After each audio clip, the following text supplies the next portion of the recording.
you asked me, kind of what's my goal in having Yeah. these conversations, and what's my intention. Now, I do talk about it in my videos. For anybody watching, y'all can check out my videos and you'll see it, but you can watch it right here, right now, too. All right. And it's going to be the same thing. Um, Okay. I had a realization, okay, that of a few things. Thing number one, we are in a unique point in human history. Mhm. Okay.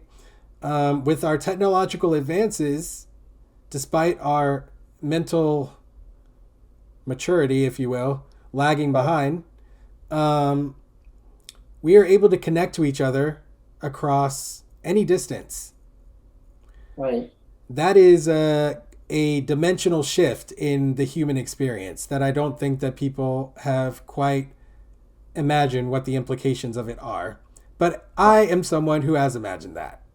And because of that, I realized that there was an opportunity to kind of unravel the racial hierarchy as it exists that has never existed in human history since its creation. And so this is my attempt at catalyzing the process that I believe will lead us to the breaking of that hierarchy. And the first step is communication. If you think about your own stories, Okay. you did not feel comfortable communicating, is a way of describing many of the stories that Right. you said. You felt strangled. You felt like you couldn't say anything. You felt like the consequences would be too great. You felt like saying something would be too big of a risk, or right, like you can think of it that way. And so I think that that really belies the fact that the United States of America has created an environment where talking about race, talking Right. about racism, will have devastating consequences.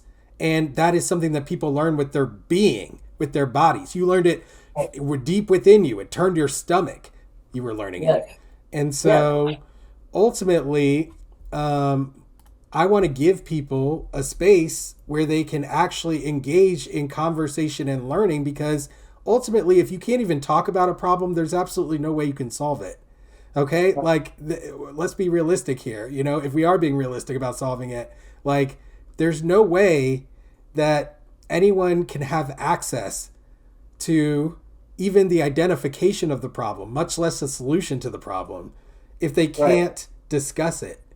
So, Yeah. if there's no place to discuss it, if there's no Right. room to learn about it, like that is the society in which we live. I don't think people realize it like consciously, but we don't live in a society where we teach about race.